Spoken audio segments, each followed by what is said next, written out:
Hi friends, welcome back to Devi Kala vlogs.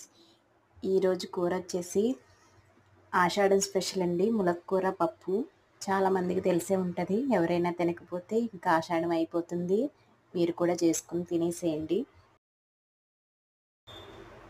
కావలసినవి కందిపప్పు, మునగాకండి, శుభ్రంగా ఇలాగ ఒలిచి పెట్టుకోవాలి.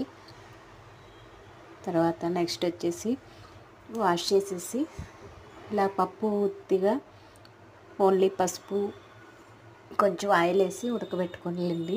మరీ మెత్తగా ఉడికితే బాగోదు. తర్వాత క్లీన్ చేసి పెట్టుకున్న మునగాకైతే వేసేసుకోవాలి. అందులోకి పచ్చిమిర్చి, ఆనియన్ అవి కూడా కలిపేయాలి. అందులోనే బాగా కలుపుకోవాలండి. ఒక 2 నిమిషాలు అయితే మూత పెట్టేయాలి. అందులోకి కొంచెం కారం, మనకి కారం కావాల్సి ఉంటే వేసుకోవచ్చండి, బాగుంటుంది. సాల్ట్ ఇవన్నీ వేసి మళ్ళీ ఒకసారి కలిపేసి మూత పెట్టాలండి.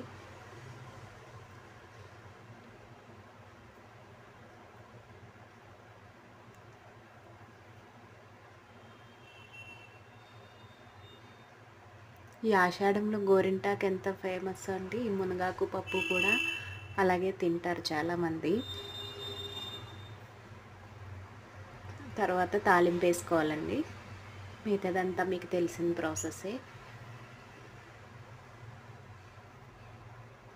ఇలా సింపుల్గా ఈజీగా చేసుకుంటే చాలా టేస్టీగా ఉంటుందండి. వీడియో కనుక నచ్చినట్టయితే లైక్ చేయండి, షేర్ చేయండి, సబ్స్క్రైబ్ చేసుకోండి. Thank you all of you.